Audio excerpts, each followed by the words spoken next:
Welcome back to the show, everyone. Well, our next guest certainly has cycling in the genes. He's an Olympic bronze medalist. He has won many, many bike races in his career. And you said you were going to race him, right? Is that what you're going to do? Yeah, but my knee's a little sore. Axel Merckx is joining us now. How are you, Axel? Thank you. How are you, man? Thanks for having us.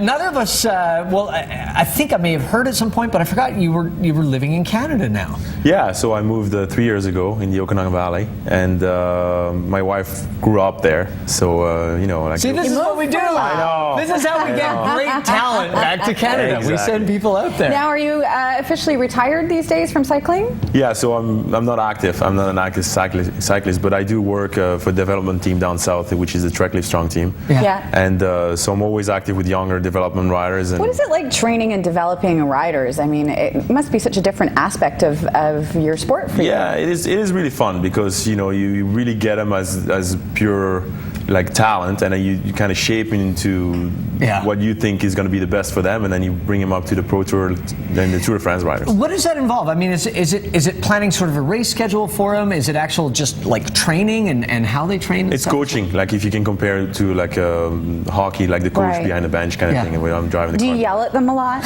No, I'm trying to not yell too much. I'm trying not to, and I'm not a yeller. And has this been a nice transition for you? Because I mean, with any athlete, I think when you're at that elite level and you make that decision to retire, I think it can be a bit of a challenge sometimes. So is this a nice way to sort of enter retirement by being still involved in the sport that you love so much? Absolutely, and it's all the opportunities that are presented to them. You know, like it's Lance that asked me personally to take care of his development team, which was a big honor for me to do. And then you just call him Lance. It's like when people call Robert De Niro Bobby. Right. Well, I got to know him very young age, so we know each other for a very long time. Right. And we have a really tight connection. So it makes, you know, I like to give back to cycling because, and I'll explain you a little bit more with Granfondo, the idea behind it also. And people are starting to understand in North America the concept of Granfondo, and they actually know about it. But tell us what a Granfondo is. So Granfondo is basically a long endurance ride.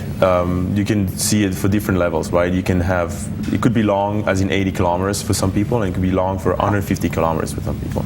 The idea behind it is really to get a community ride, to ride in group, to have the feeling and to feed off on that energy from each other, to go out and ride and have fun and have a family event and friends. And for you growing up in Belgium and obviously with, you know, your family heritage and everything, but a Granfondo, it's very common in most of Europe. Oh yeah, it's all over Europe. It's been on for years and years. My dad has two of them, one in Italy and one in Belgium. And so I came up, I had the idea of having one myself last summer, and it just kind of developed really So you're going to have it where? I'm going to have it in Penticton next. And you're just finalizing the course at this time? Exactly. So it's going to be the southern Okanagan around Penticton. Wow. It's going to be on well, when I stopping think about, at wineries or no? Yeah, when I think about that setting though, I mean, and just the beauty of it and just the landscape and everything and gorgeous highways out there as well. It's beautiful. It's really like a little mini Tuscany down there. You know, if you want to. Do you expect to lose riders to the wineries along the way? Maybe, you know. If I ride, yes. Now your dad is going to ride in this. Yeah. So how fun is that? Yeah, it's like I say, it's really like a family kind of oriented event, and it's really fun for me to be able to share my passion with my dad. Actually, that's where I got it from, probably. Yeah. Did he coach you growing up?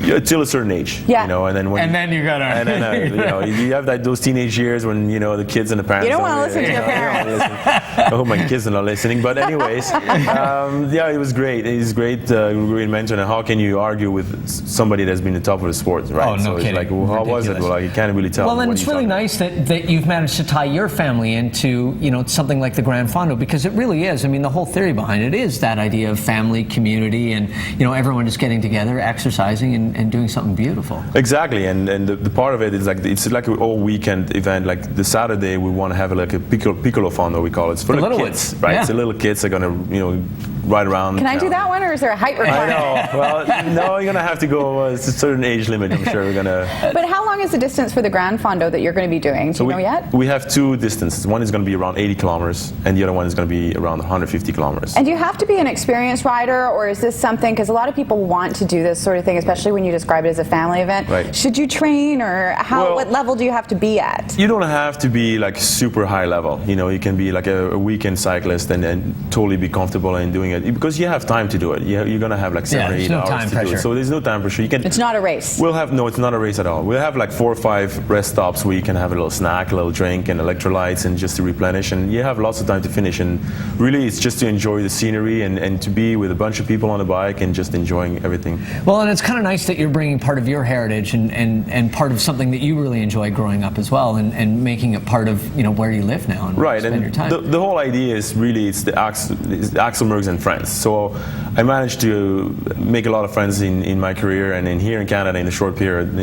Trevor Linder has signed up right away. He's part of it. So my dad is part of it, and there's many others that contacted me already. How often do you still ride? I mean, do you ride quite a bit still? I mean, I know you're doing the development and everything for the team down there, but do you get on the bike? Casually, I'll go, for like a little casual ride, and when it's nice and sunny, not too windy and not raining, I'll do it. But I still enjoy very much riding a bike, and I try to do different stuff. But no more racing. No more I was going to say, is it very different for you? I mean, because the mindset, obviously, when you're going through your career is always, when you get on that bike, it's pretty serious business. So did it take time to sort of adjust to just casually riding, or was that a pretty easy adjustment to make? No, that comes very easily. That doesn't really? Especially after you've done it for like 14 years professionally. You're kind of done with the racing part of it, and it's really a social thing. And I can't go ride by myself anymore because I'm bored out of my mind.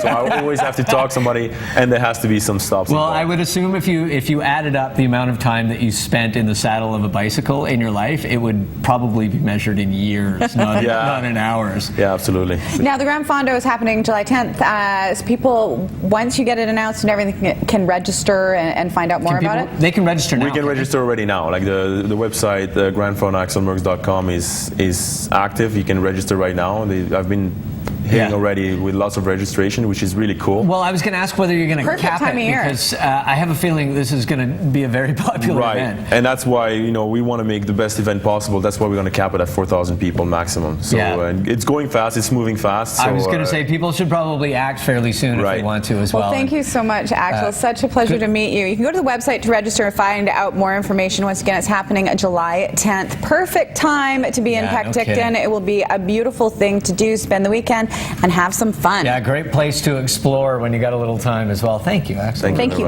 Man, we're going to take a break. When we come back, David Gunawan will be joining us, executive chef of West Restaurant and Bar, one of the top in North America.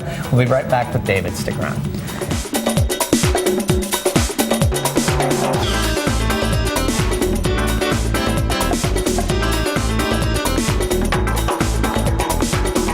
Still to come, fashion-forward lines available at Sears.